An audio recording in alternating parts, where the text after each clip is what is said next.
majca mažica.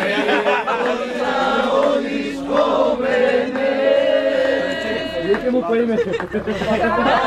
Daj sina, zubava žena, ide mali dečija. Ponašajte se!